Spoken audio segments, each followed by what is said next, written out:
Shalom sahabat Jimars dan sahabat teenager, gimana nih kabarnya? Semoga kalian sehat-sehat ya. Oke teman-teman, untuk mengisi kekosongan kalian yang mungkin ada teman-teman yang bete di rumah atau mungkin kalian yang kaum rebahan malah jadi happy di rumah aja. Kita akan belajar nih hari ini dengan judul bagaimana sikap kita sebagai anak muda dan remaja untuk menghadapi pandemi corona, khususnya bagi kita yang berumat Kristiani. Oke, untuk itu saya nggak sendiri di sini, saya kedatangan dua tamu spesial pada hari ini. Yang pertama kita boleh kasih tepuk tangan, iya, tepuk tangan untuk Coronal. Ini adalah sebutnya apa ya? Koko juga, kadang aku manggil dia Coronal, kadang dokter, ya macam-macam deh. Oke, nanti kita kenal lebih lanjut. Kedua kita juga kedatangan Ko Aldo. Pasti teman-teman udah tahu kan, Bro Aldo ini salah satu aktivis atau ketua di bagian komisi remaja. Oke teman-teman, tanpa basa-basi mungkin kita mau, mungkin ada teman-teman yang belum kenal Coronal kali ya. Kita mau kenalan dulu, boleh Coronal mau perkenalkan diri. Ya halo rekan-rekan Jimers, perkenalkan nama saya Dr. Ronald Andrian, itu saja. Itu aja? Oke, ini Coronal ini dokter berarti ya. Coronal ini sekarang dokter SPGA, dokter spesialis GPA Anugerah. Iya. Karena selalu kalau jemaat yang sakit selalu nyarinya Coronal. Thank you Ko. Oke, selanjutnya Ko Aldo, ada yang mau kenalan lagi? Halo. Garing ya, emang dia begitu. Oke, lanjut aja nih teman-teman. Di sini khususnya gua mau nanya-nanya kepada bagaimana sih sikap dari sudut pandang dari sisi medis, dan mungkin Ko Aldo akan mewakili dari sikap kita, kerohanian kita ya. Oke, pertanyaan pertama. Judul kita sendiri, bagaimana sikap kita sebagai anak muda dan remaja untuk menghadapi pandemi corona ini? Mungkin boleh Coronal Ya, boleh jawab? baik. Ya, bagaimana sikap kita sebagai anak muda ya Iya betul. dan remaja dalam menghadapi pandemik virus corona ya. Oke, biar kita sama-sama belajar ya teman-teman.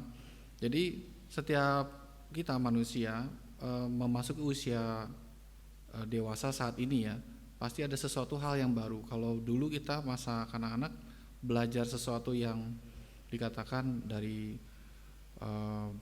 merangkak, kalau berdiri seperti itu. Sekarang ada dihadapkan setelah dewasa pun ikut belajar ya. Ternyata ada pandemi virus, dan virus ini adalah virus corona ya, atau singkatnya COVID-19, atau bisa juga disebutkan seperti SARS-CoV-2 ya. Nah, jadi pada awal tahun 2020 ini ternyata ada virus yang kita belum lama dengar ya, yaitu virus yang tadi. Dan bagaimana kita menyikapinya ya.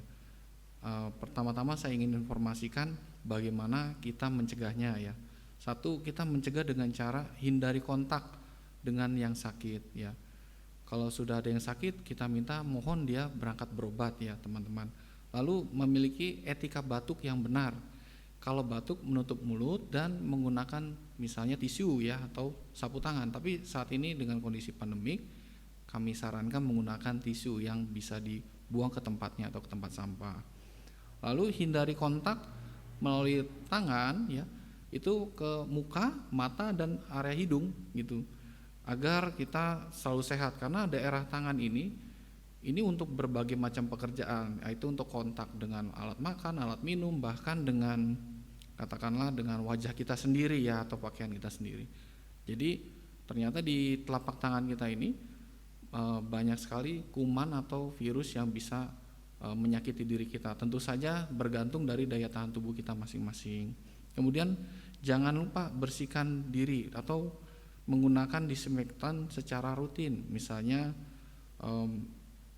kita ketahui bahwa ada beberapa virus yang memang setelah kita sentuh atau kita ada di telapak tangan, kemudian kita menyentuh barang, maka barang tersebut atau bahan tersebut atau setelah kita kontak, maka dia akan ada di situ untuk beberapa waktu. Misalnya katakanlah gagang pintu ya. Jadi kalau seperti itu kita harus memastikan setelah kita bepergian menjelang masuk rumah, misalnya membersihkan tangan dulu atau katakanlah menggunakan disinfektan. Dan jangan lupa setiap kita yang sudah dari luar rumah itu memastikan juga kondisi kita juga tidak terkena atau terlalu dekat dengan orang lain yang diduga sakit gitu ya. Lalu tetap di rumah bagi setiap orang yang sudah dianggap berobat ke dokter dan dinyatakan sakit, ya sakit-sakit ringan tolong di rumah saja. Tetapi kalau misalnya di suatu saat ketika kemudian merasa keluhannya mengganggu, segera ke dokter ya. Lalu gunakan sabun dan air untuk cuci tangan itu dulu ya, karena bahan yang paling mudah yaitu air dan sabun ya. Kalau memang kita tidak bisa mendapatkan air dan sabun di luar, kita bisa membawa disinfektan yang lebih kecil ya, bisa dibawa-bawa atau portable. Nggak mungkin kan kita bawa yang ukuran 1 liter ya. Iya, betul. Ya. Dan misalnya kita dipertanyakan, itu mampu nggak menggunakan air dan sabun untuk membunuh virus? Jawabannya memungkinkan. Kenapa? Kalau kita cuci tangan selama 20 detik dengan air dan menggunakan sabun, maka selubung virus itu terurai gitu. Itu kalau di dalam rumah atau di dalam gedung. Kalau di luar gedung atau di luar rumah, kita menggunakan disinfektan mengandung alkohol katakanlah ya. Tetapi hati-hati kalau penggunaan ini bisa mengiritasi ya kalau terlalu lama. Hanya kalau misalnya tidak ada air dan sabun bisa menggunakan ini, karena bisa mengurai si selubung virus ini. Jadi intinya kita sebagai kaum muda harus lebih berhati-hati lagi ya Pak ya. Betul. Jadi mau notice sedikit pembicaraan koronal. Jadi sebenarnya yang paling baik cuci tangan itu menggunakan air dan sabun. Betul. Kalau misalnya nggak punya disinfektan, karena pakai disinfektan itu banyak banget risikonya juga ya kok ya. Karena juga belum tentu efektif, dan kedua bisa tangan iritasi dan segala macam. Mungkin gitu ya. Untuk pertanyaan pertama juga mungkin dari Bro Aldo mau menanggapinya. Ya, sikap kita bagaimana sih untuk menghadapi kondisi saat ini? Jadi yang pertama adalah tetap percaya bahwa Tuhan itu baik di tengah dunia yang gak baik ini. Kita bisa bilang bahwa virus ada di mana-mana, penyakit ada di mana-mana, bahkan US dollar juga sekarang udah naik. Kabar terakhir yang gue dapat itu 16.800. Dan ini akibatnya bisa juga naik ke bahan-bahan pokok, bahan-bahan baku segala macamnya. Bahkan beberapa perusahaan pariwisata itu sempat ada yang PHK karyawan-karyawannya karena nggak ada pemasukan sama sekali karena kondisi pandemi corona ini. Jadi kita harus percaya bahwa Tuhan itu baik gitu. Kita sebagai anak muda, sebagai anak remaja, ya kita harus bersyukur dengan kondisi saat ini. Kita harus terima dan menguatkan orang tua kita gitu, yang udah mencari nafkah, yang udah bersusah payah untuk bekerja. Karena kerja itu gue udah ngerasa sendiri gitu, kerja itu nggak capek fisik tapi capek mental juga, capek perasaan juga. Dan firman Tuhan katakan di Mazmur 34 ayat 9, kecaplah dan lihatlah betapa baiknya Tuhan itu, berbahagialah orang yang berlindung padanya. Kebaikan Tuhan itu nggak bisa cuma dilihat doang. Kalau melihat itu bisa dari pengalaman orang lain. Misalnya Tuhan memberkati orang tersebut, kita bisa lihat Tuhan itu baik. Tapi Daud berkata kecaplah, artinya kita harus merasakan dulu, kita harus mencicipi dulu, baru melihat kebaikan Tuhan. Artinya kecap di sini adalah kita harus punya pengalaman pribadi dengan Tuhan, kita harus punya hubungan yang intim dengan Tuhan. Jadi kita harus merasakan, baru kita melihat, kita sadar kalau Tuhan itu baik. Selain itu Daud juga berkata dalam Mazmur 55 ayat 23, serahkanlah khawatirmu kepada Tuhan, maka Ia akan melihara engkau. Tidak untuk selama-lamanya dibiarkannya orang benar itu goyah. Jadi kekristenan itu bukan untuk dilihat doang, tapi untuk dirasakan juga. Kebaikan Tuhan itu gak cuma untuk dilihat, tapi untuk dirasakan juga. Kita gak bisa bilang Tuhan itu baik kalau Tuhan jawab semua doa-doa kita. Bahkan jawaban enggaknya pun mengandung unsur kebaikan. Di dalam Roma 8 ayat 28 katakan, kita tahu sekarang bahwa Allah turut bekerja dalam segala sesuatu untuk mendatangkan kebaikan bagi mereka yang mengasihi Dia, yaitu bagi mereka yang terpanggil sesuai dengan rencana Allah. walaupun kondisi hidup kita sekarang ini sedang banyak masalah, sedang mengalami pergumulan berat, tetap percaya bahwa Tuhan itu turut bekerja untuk mendatangkan kebaikan. Tugas kita ini ya mendengar suara Tuhan, kita harus peka sama Tuhan. Paulo Coelho berkata seperti ini, everything will be okay in the end. If it's not okay, it's not the end. Artinya semuanya, segala sesuatu itu akan berakhir dengan baik gitu. Kalau sekarang ini lagi nggak baik, berarti ini bukan akhirnya. Betul. Seringkali kita bilang bahwa Tuhan itu baik ketika Tuhan berkati kita. Ini mah klasik banget ya. Orang Kristen kayak gini tuh udah di bawah standar lah imannya gitu. Kita harus punya standar yang lebih tinggi lagi gitu. Karena emang udah janji Tuhan untuk memberkati kita. Pastor T.D. Jakes berkata seperti ini, God is not preparing the blessing for you, but He is preparing you for the blessing. Artinya Tuhan nggak mempersiapkan berkat untuk kita, tapi Tuhan mempersiapkan kita untuk berkat. Jadi kebaikan Tuhan itu harus dirasakan, harus dialami bersama dengan pengenalan akan Tuhan. Walaupun kondisi kita saat ini sedang gak baik, kita sekarang kan mau Paskah ya, kita ingat gitu 2000 tahun yang lalu Tuhan udah tebus segala dosa-dosa kita. Tuhan mau rela mati di atas kayu salib. Semua karena anugerah Tuhan, bukan karena kuat gagah kita bisa hidup seperti ini, saat ini kita bisa ke gereja. Dalam Habakuk 3 ayat 17 dan 18 berkata seperti ini, sekalipun pohon ara tidak berbunga, pohon anggur tidak berbuah, hasil pohon zaitun mengecewakan, sekalipun ladang-ladang tidak menghasilkan bahan makanan, kambing domba terhalau dari kurungan, dan tidak ada lembu sapi dalam kandang, sekalipun banyak virus di mana-mana, sekalipun mencari pekerjaan susah, sekalipun harga bahan pokok naik, sekalipun US dollar naik. Ayat 18 katakan seperti ini, namun aku akan bersorak-sorak dalam Tuhan, beria-ria dalam Allah yang menyelamatkan aku. Memberikan pengarahan yang sangat bagus. Kalau kita harus terus berhati-hati. Tapi juga jangan jadikan ini sebagai apa ya, berhati-hati ini sebagai kekhawatiran buat kita semua ya. Yang nantinya jadi kita sepertinya kehilangan harapan bahwa sebenarnya kita menghadapi ini teman-teman nggak sendiri ya. Ada Tuhan Yesus bersama dengan kita. Oke, pertanyaan selanjutnya nih. Apa mungkin kita yang masih muda menjadi carrier atau pembawa COVID-19 tanpa mengalami gejala-gejala seperti yang tersebar di dunia maya atau yang kita tahu ya, ada batuk, pusing, demam, sesak nafas dan lain-lain. Mungkin nggak sih kok itu?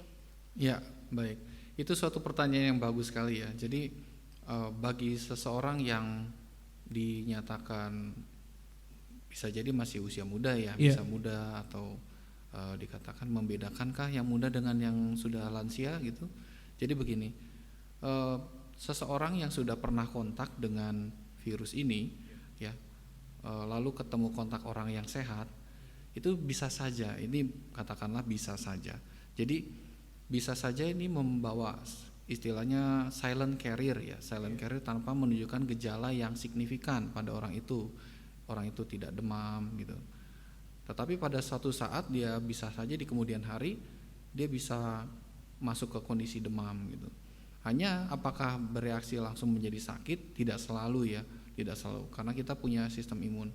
Hanya memang virus ini yang kita ketahui adalah kalau sudah melakukan kontak dengan orang lain misalnya ya, berarti orang itu sudah memungkinkan untuk sakit. Nah, kemudian kalau orang itu sudah memungkinkan untuk sakit, bergantung apakah akan jatuh sakit gitu. Nah, kemudian setelah katakanlah di orang itu akan masuk kondisi yang sakit ya, misalnya masuk kondisi sakit. Maka setelah masuk kondisi sakit, bisa saja orang itu berangsur-angsur pulih. Atau karena kondisi tertentu ada pemberat, dia masuk kondisi sakit lebih jauh lagi. Nah, kalau dikatakan carrier ya, carrier itu bisa silent carrier betul. Nah, hanya tidak semua orang kalau kita perhatikan di sini, tidak semua orang itu pada saat silent carrier dia menunjukkan tanda-tanda yang serius. Hanya saran saya pada saat kita mengetahui bahwa orang tersebut sudah pernah kontak misalnya dengan sebenar-benarnya dari negara epidemi atau sudah pandemi ya, Iya. maka kita harus berhati-hati. Misalnya dia menyatakan atau mendeklar dirinya bahwa saya dari sana, itu tidak perlu ditutup-tutupin dan tidak perlu merasa malu. Hanya memang kalau ternyata kita pernah kontak dengan orang tersebut ya, dan kemudian kita merasa kemudian ada kurang sehat ya, cepat ke rumah sakit gitu. Hanya tetap berpikir positif.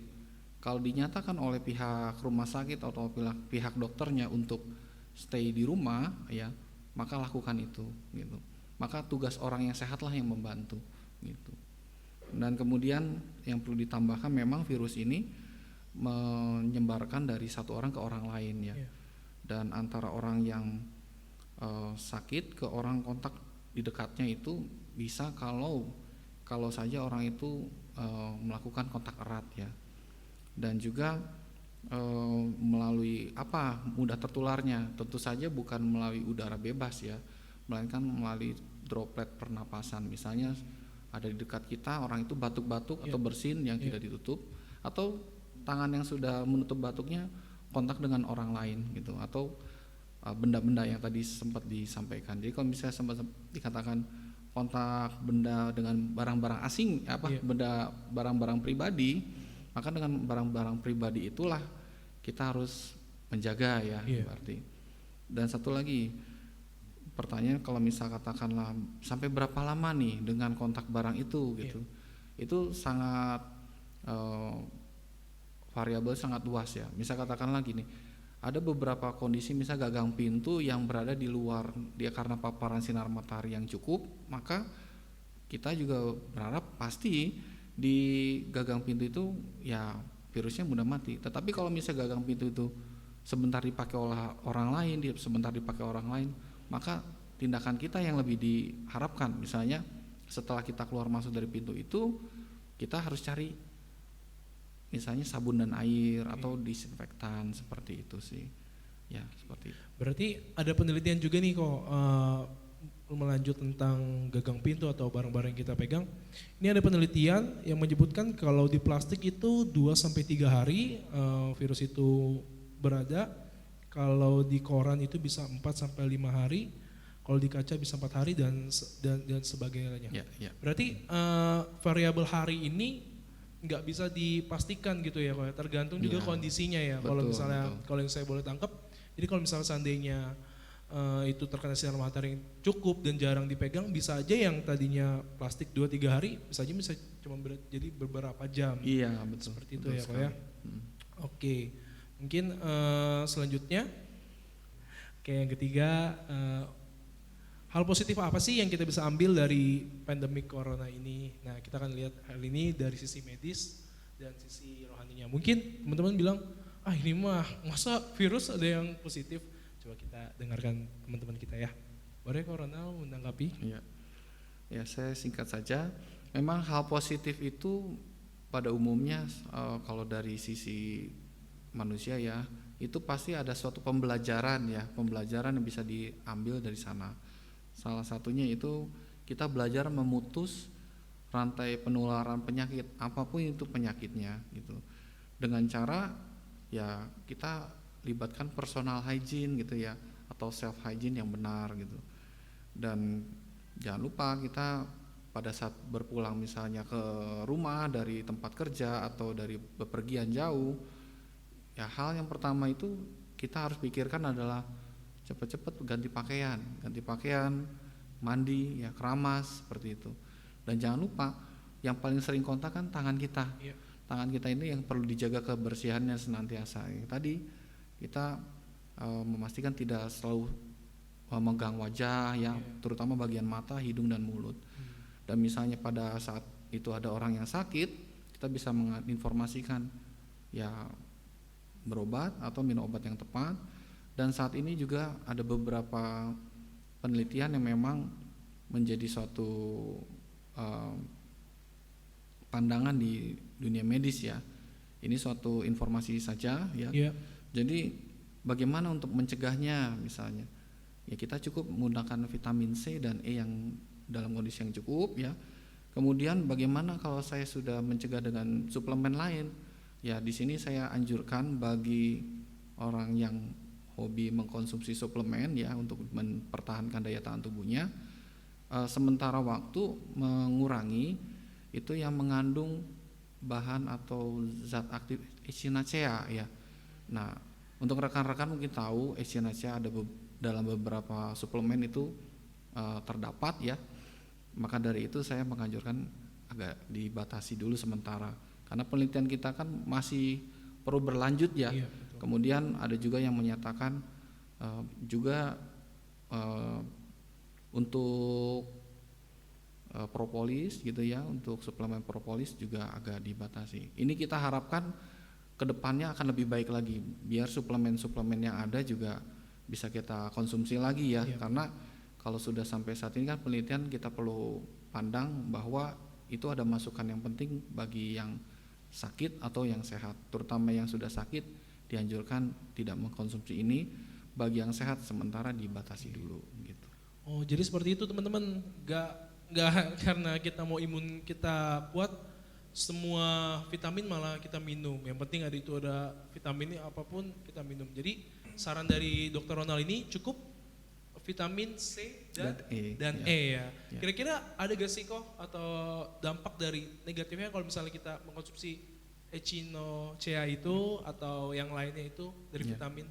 Ya, jadi memang dampak baik selalu ada ya. Hanya pada kondisi sakit virus SARS-CoV-2 ini atau COVID-19 itu kita masih lihat di sisi penelitiannya ada yang menyatakan interleukin 6 yang bisa merespon imun yang secara signifikan. Artinya yang kita terima malah kondisi lebih sakit, kurang lebih radang lah ya, lebih demam gitu atau kurang lebih seperti itu ya. Jadi malah yang tadinya kita pengen sehat malah bisa memicu tadi radang atau demam gitu Iya, dengan jadi kalau reaksi misalnya, imun. reaksi imun kalau misalnya kita mengkonsumsi ini secara berlebihan gitu ya Pak ya. Seperti itu. Jadi istilahnya ini kan vitamin atau suplemen yang termasuk dalam imunomodulator, istilahnya mempengaruhi kemampuan imun kita sendiri. Gitu. Oke, menarik nih teman-teman, pelajaran baru khususnya untuk saya juga. Saya pikir juga asal vitamin saya beli saya minum gitu, udah mahal, nggak taunya bisa membuat kita nggak baik juga badan kita ya. Mungkin kalau misalnya dari segi rohani nih Bro Aldo, kira-kira apa sih yang bisa diambil dari positifnya nih dari COVID-19 ini? Mungkin dari anak sekolah dulu kali ya. Anak sekolah mungkin kabar terbaru ini senang kali ya, UN ditiadain. Yeah. Coba dulu gua waktu zaman kita kali kok ya, ya bro ya. Iya. UN tuh bikin tegang banget ya, pokoknya bikin stres pokoknya. Tapi sekarang UN ditiadain. Terus yang tadinya jarang ngumpul sama keluarga jadi sering-sering ngumpul sama keluarganya. Terus kita bisa ibadah di mana aja dan kapan aja lewat ibadah online ini, lewat streaming ini. Bahkan berkat itu bisa diulang lagi ya berkatnya. Betul. Aku mengkati engkau. Jadi ibadah ini kita diajar Tuhan, kondisi saat ini kita diajar Tuhan untuk melatih diri kita untuk beribadah. Seperti Rasul Paulus katakan di 1 Timotius 4 ayat 7b, latihlah dirimu beribadah, dan ayat 8-nya, karena latihan ibadah ini itu terbatas gunanya, tetapi ibadah itu berguna dalam segala hal, karena mengandung janji baik untuk hidup ini maupun untuk hidup yang akan datang. Di tengah kondisi seperti ini kita kembali lagi tetap bersyukur. Pastor Stephen Furtick mengatakan seperti ini, the only way God can show us He is in control is to put us in situations we can control. Jadi satu-satunya cara Tuhan untuk menunjukkan bahwa Dia yang pegang kendali adalah menempatkan kita di situasi yang nggak bisa kita kontrol, yang kita nggak bisa kendalikan. Jadi kita jadi lebih sering berdoa, mungkin kita lebih sering berharap sama Tuhan, kita tetap taruh pengharapan kita sama Tuhan. Kita tetap percaya bahwa Tuhan itu tetap bekerja untuk mendatangkan kebaikan. Pastor Christopher Tapeiro berkata seperti ini, jika dengan mengeluh nggak membuat kondisi kita berubah, kenapa nggak mencoba dengan bersyukur? Dan sekali lagi di firman Tuhan katakan 1 Tesalonika 5:18, mengucap syukurlah dalam segala hal, sebab itulah yang dikehendaki Allah dalam Kristus Yesus bagi kamu. Oke, jadi hal-hal positifnya itu yang kalau bisa saya rangkum itu, satu kalau dari sekolah nggak tahu ya, ini UN dihapus ini membuat anak-anak malas senang. Kalau gue sih senang kalau UN dihapus. Terus positifnya juga kita bisa jadi kumpul sama keluarga, bener banget, berasa banget. Biasanya kalau kita kumpul keluarga nih, di hari biasa mungkin dari jam 8 baru kita bisa kumpul. Itu pun kumpul juga cuman buat ngelihat terus tidur, nggak punya waktu untuk bicara. Tapi kalau misalnya sekarang berasa banget, kita jam 5 udah sampai rumah semua, udah pada ngerem. Itu mungkin salah satu dari positifnya ya. Yang kedua lah positifnya adalah kita jadi rajin berdoa. Iya bener lah, ketika kita takut kan, aduh gimana nih, jangan-jangan gue corona ya kan. Jadi lebih banyak berdoa, mendekatkan diri kepada Tuhan. Itu bagus sih. Mungkin itu pertanyaan dari gue sudah selesai. Mungkin yang terakhir, Koronal mungkin ya mau berbicara sesuatu untuk kita anak-anak muda khususnya di keadaan saat ini itu seperti apa gitu. Oke, baik. Ya, jadi khususnya anak-anak muda saat ini suatu hal yang sisi positif ya, masih sisi positif. Karena memang seringkali anak-anak muda ini menjadi calon regenerasi di usia-usia kami yang sudah lain ya. Ya. Jadi memang saat ini bahwa di GPIA ya, lebih luas lagi di Indonesia itu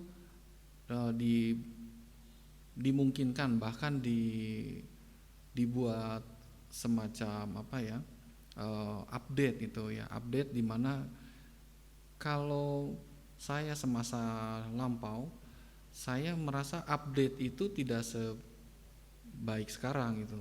Hanya memang dengan informasi yang ada, kita semakin lama pada saat usia-usia yang masih muda ini didorong untuk mengambil pengetahuan yang benar dan didorong untuk mengambil keputusan yang benar gitu. Itu suatu hal yang luar biasa memang. Jadi berbeda dengan zaman-zaman dulu.